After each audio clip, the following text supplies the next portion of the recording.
A paz do Senhor Jesus, eu sou a doutora Mariana Mendes.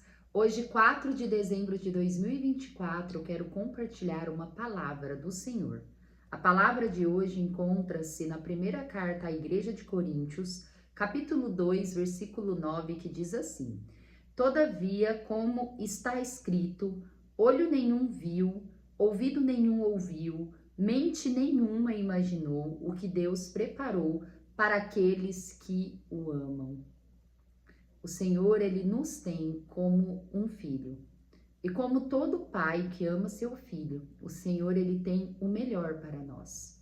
E de todas as promessas que o Senhor tem para a nossa vida em relação à eternidade, como é maravilhoso nós ouvirmos que olho nenhum e ouvido nenhum viu e ouviu o que o Senhor tem para aqueles que o amam. Que a nossa mente, a mente humana limitada, mesmo quando nós pensamos nas melhores coisas que pode nos acontecer, Deus ele nos fala que nós não conseguiremos imaginar o que ele preparou para nós.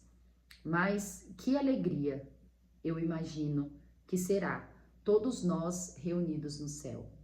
Nós somos corpo, alma e espírito, e nós sabemos que Deus ele nos diz que o corpo, a alma e o espírito é indestrutível. Por mais que nós achemos que a morte aqui terrena é capaz de destruir o nosso corpo, na verdade não será destruído, pois o nosso corpo ele será glorificado. Seremos feitos com o mesmo material de Deus e os anjos, e a nossa alma e o nosso espírito é eterno. É por isso que é tão medíocre aquela pessoa que acha que os maiores prazeres que nós podemos ter é neste mundo, e aquela pessoa que acha que viver é uma vez só e temos que aproveitar o mais intenso possível esses poucos anos que passaremos aqui na Terra. Esse pensamento, irmãos, é mesquinho, é medíocre, é pequeno e é de uma baixa intelectualidade, pois o Senhor ele jamais faria, nos criaria, pensaria em nós e nos formaria para muitas vezes viver poucos anos, pois quantas pessoas que falecem imediatamente após o nascimento ou até intraútero ou vive pouquíssimos anos aqui na Terra. O Senhor ele preparou a eternidade para todos nós. É por isso que a palavra de Deus diz para nós não nos apegarmos nas coisas daqui, mas sim apegar nas coisas que Deus nos promete na eternidade, nos preparar para o céu. O lugar onde a Bíblia diz que não haverá mais choro, não haverá lágrimas, não haverá clamor, não haverá sofrimento. E por muitos que também pensam que será talvez um lugar de baixa atividade, de marasmo, não. O Senhor ele nos promete que vai ser um lugar de bastante atividade, um lugar onde teremos papel, teremos função para desempenhar, mas seremos evoluídos de tal forma, teremos uma mente da estatura de Cristo, que nós viveremos em paz eterna, alegria eterna e amor eterno. É por isso que você não pode de forma alguma se sentir abatido, muitas vezes destruído, por causa das coisas que acontecem aqui. As dores, as adversidades, as crises, os não que nós levamos. Nós precisamos olhar para Cristo e crer na sua palavra. Pois se tantas promessas bíblicas de um livro que foi escrito há milhares e milhares de anos já se cumpriram e estão se cumprindo, a nossa promessa de eternidade também se cumprirá. A meditação de hoje diz assim: Deus poderia fazer tudo sozinho, mas Ele comissionou você para a obra. Deus ele nos escolheu, pois Ele quer estar ao nosso lado. Ele quer que também tenhamos poder para termos alegria, termos paz e estarmos ao seu lado. Jamais teremos o poder de Deus e nem pensamos que isso seria bom para nós, mas nós estaremos ao lado do nosso Pai, no momento de alegria, no momento de paz e no momento de extrema plenitude. É por isso que temos que já sermos gratos aqui, por sermos aquele povo escolhido, aquele povo que escolhe, que reconhece a palavra de Deus como a nossa bússola, como a nossa âncora e que crê em todas as promessas. Agradecermos por sermos aquele povo que vive pelo que crê e não pelo que vê, pois toda essa nossa fé Deus nos honrará e viveremos da forma como Ele diz que nós vamos viver. Quero compartilhar também a leitura bíblica de hoje, que está em Gênesis 31. Em Gênesis 31, a palavra vai dizer que já havia 20 anos que Jacó vivia com Labão e com as suas filhas. Nós sabemos que quando Jacó ele chegou na terra de Labão, logo ele conheceu Raquel, se apaixonou por Raquel, quis casar com ela, ofereceu como dote os seus 7 anos de trabalho. E Labão aceitou, mas enganou Jacó e deu primeiramente Lia para o casamento.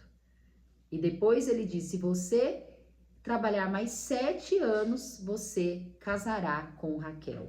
E ele aceitou, imediatamente ficou lá, permaneceu lá, mas ficou mais 7 anos e depois mais quase 7 anos. Jacó ficou ao todo 20 anos ao lado dessa família. E Labão e seus outros filhos logo perceberam que a bênção estava com Jacó, que tudo que ele fazia era abençoado. Ele ficou próspero e também fez Labão ficar mais próspero ainda. Só que Labão, um homem ambicioso, queria a todo custo aproveitar de Jacó, e ele queria ficar mais rico do que Jacó e também adquirir mais riqueza.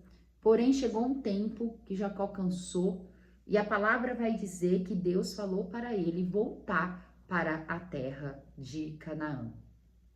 Quando Jacó resolveu voltar, Jacó, já com seu caráter que era um pouco instável, ele ficou com medo e ao invés dele enfrentar Labão, ele fugiu de Labão. Labão foi dormir, no outro dia acordou, Jacó já não estava mais lá, com as suas riquezas, com as suas posses e nem com as suas filhas. A palavra vai dizer em Gênesis 31 que Labão ficou irado e foi atrás de Jacó. Porém, Deus, o nosso protetor, o nosso escudo fiel, o Deus na sua misericórdia, na sua graça, aquele que quando promete ele cumpre, ele não permitiu que Labão fizesse algum mal para Jacó e sua família. E ele apareceu num sonho para Labão. E a palavra vai dizer, a partir do versículo 22 de Gênesis 31, que aconteceu da seguinte forma. No terceiro dia, Labão foi avisado de que Jacó ia fugindo. Tomando, pois, consigo a seus irmãos, saiu-lhe no encalço por 7 dias de jornada e alcançou na montanha de Gileade. De noite, porém, veio Deus a Labão, o arameu, em sonhos e lhe disse: guarda-te, não fales a Jacó, nem bem nem mal. Alcançou, pois, Labão a Jacó. Este havia armado a sua tenda naquela montanha. Também Labão armou a sua com os seus irmãos na montanha de Gileade. E disse Labão a Jacó: que fizeste, que me lograste e levaste minhas filhas como cativas pela espada? Por que fugiste ocultamente, me lograste, nada me fizeste saber, para que eu te despedisse com alegria, com cânticos, com tamboril e com harpa? E por que não me permitiste beijar meus filhos e minhas filhas? Nisso procedeste insensatamente.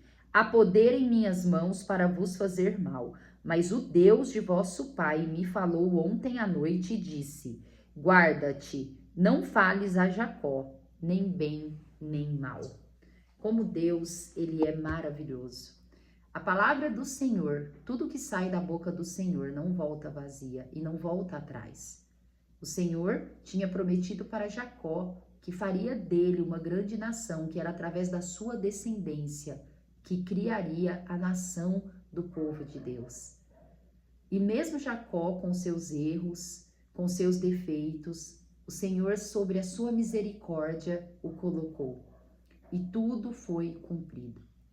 E Jacó, assim que ele falou com Labão, Labão falou com ele respondeu à altura e afirmou: tudo que o Senhor tem. Fiquei 20 anos trabalhando dia e noite para o Senhor, cuidando de tudo que era seu. Eu nunca te roubei, nunca passei a perna em você. E você agora não quer me deixar partir com as minhas esposas, que são suas filhas, e os meus filhos. Mas Deus, ele cuidou de tudo, pois Deus, ele planejou aquele momento e não permitiu que Labão fizesse mal para Jacó. E eles fizeram um acordo e Jacó seguiu adiante para a terra prometida. É por isso que quando estamos firmes com o Senhor, em oração, em obediência, crendo nas suas promessas, crendo na sua palavra, nós não temos que temer homem algum.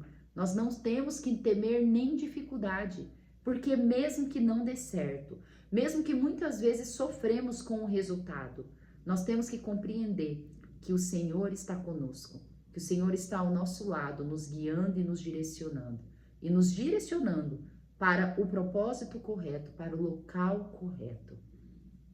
Que nós possamos ter mais fé, sermos mais crentes na palavra, sermos mais obedientes, independente do que Deus permite na nossa vida, independente do que Deus permite nós passarmos, pois é como Paulo diz, tudo nós podemos passar naquele que nos fortalece, tudo nós suportamos estando com Deus. E é melhor passar um momento de tribulação, um momento de dificuldade estando com Deus, do que você talvez estar numa falsa impressão de paz, num momento talvez tranquilo, que talvez mais alegre, mas sem a presença do Senhor.